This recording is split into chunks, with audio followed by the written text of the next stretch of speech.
In this video, I'm going to show you how to turn this sweet potato with just a few simple ingredients into a twice-baked sweet potato casserole.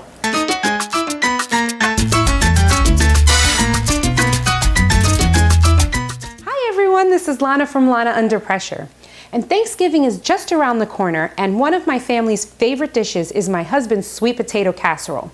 But the problem is that usually is a recipe that we make to serve 10, 20 people. And this year, well, it's just going to be the 4 of us. So I'm going to show you how I converted his recipe, kept all the flavor, just as easy, but I made it into individual serving sizes by creating a twice-baked sweet potato casserole.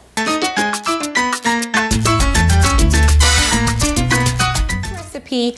We're going to start off with a sweet potato. Now you can either do 1, which will serve 2 people, you can do 4, you can do as many as you like, or that'll fit in the air fryer oven. I like to use small to medium sweet potatoes, but you can use a larger one if you want. You're just going to increase the time.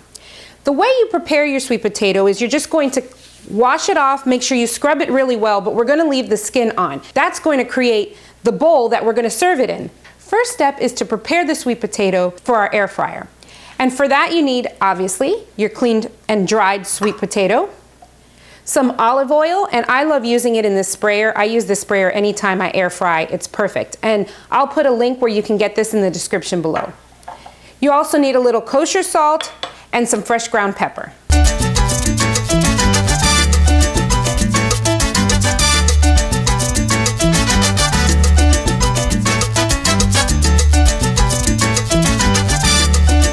Our sweet potato is prepared, so we're ready to cook it for the first time in our air fryer oven. I'm going to use the Omni today, but you can do this in your Vortex Plus, you can do it with the air fryer lid or any air fryer that you have. Just like with a twice-baked baked potato, we're going to cook this sweet potato the majority of the time first completely in its whole form, and then I'll show you how we're going to prepare it after. To cook it in the Omni, you'll notice I have the black drip tray on the bottom, and that'll just help just for easier cleanup. And I have my baking rack in the lower position. Now in this recipe, you do not need to preheat your oven, so that makes it really easy. You don't have to worry about it. You just set the time. Place your sweet potato in the middle. And again, if you're using more, you don't have to change the time or anything. Just make sure that there's enough room around each one of those to have good airflow. And we're going to air fry it at 390 degrees for 45 minutes. I'm using a medium-sized sweet potato, so 45 minutes I find is the perfect amount of time. However, if you're using a larger sweet potato, that's quite all right. This can take anywhere from 45 to 55 minutes. Because it will only go up to 45 minutes, I would check it towards the end, and if you need a little bit more cooking time, just change the time right here with the knob and press start again, and just cook it for as long as you need. Now we're ready to cook, just press start. And once it's done cooking, check it with the knife to make sure it's cooked all the way through, and we'll move on with our next part of the ingredients. Our sweet potato is done cooking, and in order to assemble it, we need to allow it to cool off. So what I do is I'll leave it inside of my air fryer oven. Sometimes I'll leave the door open just to allow it to cool a little bit more. And while it's cooling, I'll put the ingredients together for our next step, so by the time I'm done with that, we're ready to assemble. It wouldn't be a sweet potato casserole without the crumbly pecan topping on top.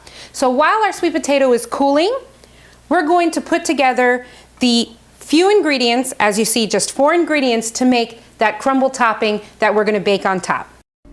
In a small bowl, we're going to add 2 tablespoons of melted butter. Now, if you want to make this lactose-free or vegetarian, you can use margarine or some sort of substitute. Then 2.5 tablespoons brown sugar, dark or light, either way. Next, add 2 tablespoons of flour. I use all-purpose flour, but you can use cake flour, unbleached. And I like to use a fork to mix this together, and we want to combine it really, really well. And we're looking for the consistency of like a thick, wet sand almost. Next, we're going to add our 4 tablespoons of chopped pecans, or pecans, depending where you come from. And I like to use the fine chopped pecans, but you can chop them yourself or use a little bit larger pieces. And then use your hands to really work it in, and you'll see the consistency of what it looks like. That's about what you're looking for. Then set it aside and we're ready to move on. Our sweet potato is cool to handle, and at this point, if you just want a plain baked sweet potato, this is really perfect. You can cut it open, add some butter or whatever, and eat it as is. But we're making a sweet potato casserole, so we need to add some calories to this thing. And this is how we're going to do it. The first thing we're going to do is cut our sweet potato in half. And we're going to scoop the insides with a spoon and put them in a bowl to mix with our other ingredients. Now when you're scooping it out with the spoon, make sure not to rip or tear the outside peel, because that's what we're going to serve it in. Once I've cut it in half, I like to use just a regular tablespoon to scoop out the inside. Again, it's really important while you're doing this to take your time, because you don't want to break the skin or the peel, because that's what we're going to serve it in. I also find that it's easier to kind of go back and forth and do it little by little to get out the main, most of it, and then just kind of drag and scoop the rest out. And notice how I leave a bit of a rim. It's like like a half an inch of sweet potato all around. And if you scoop out a little too much, that's okay. Just take your time.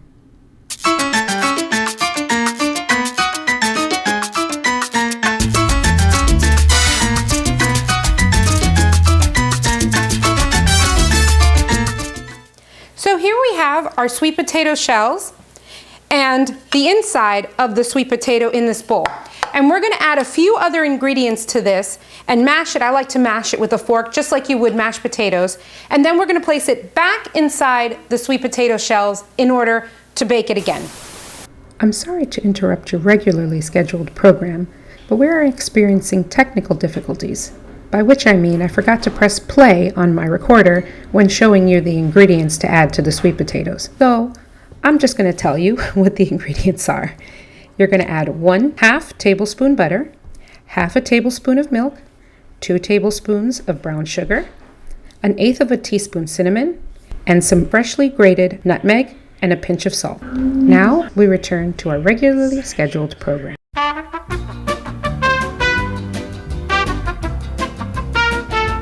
And now we're ready to add our topping on the top and bake for the second time, hence twice baked sweet potato. Now there are some of you who are thinking, what kind of sweet potato casserole is this without marshmallows? Of course we're going to put marshmallows in it. Now for those of you who don't like marshmallows, you can skip this step and leave them out altogether. But if you like marshmallows in your sweet potato casserole, what I did was I take a whole marshmallow and cut it in half, and then I just press it right inside. I put 2 each inside of the sweet potato. It doesn't have to be completely covered, but I found this is the best way. It gets all melty, and then when you eat it with the sweet potato, it's amazing. Once you're done adding your marshmallows, we're going to place the crumble topping right on the top. Now place an even layer of the crumble on the top and try to cover as much of the surface area as you can.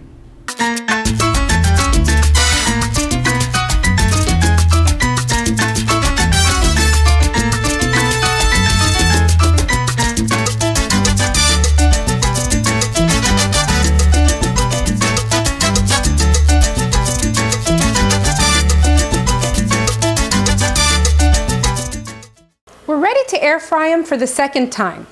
And because all we're doing is browning the top, we don't need to cook it for that long. But I want to boost the heat up, so I'm going to place it on air fry, leaving the racks in the same position as they were, for 400 for just 6 minutes, and press start. And I do want to preheat this time so that I'm not, again, overcooking them. Our twice baked sweet potato casserole is done, and it smells amazing. The top is crispy. You have the marshmallow that's just ooey gooey on the inside. And, I mean, it's served right in its own little bowl there, so easy cleanup. And I want to show you, let's see if we can cut in without making too much of a mess. So you can see the inside because this is my favorite part. See? And then there you have the little melted marshmallow right in the middle. You can find all my recipes at lanaunderpressure.com. Happy holidays. Thanks for watching. Bye.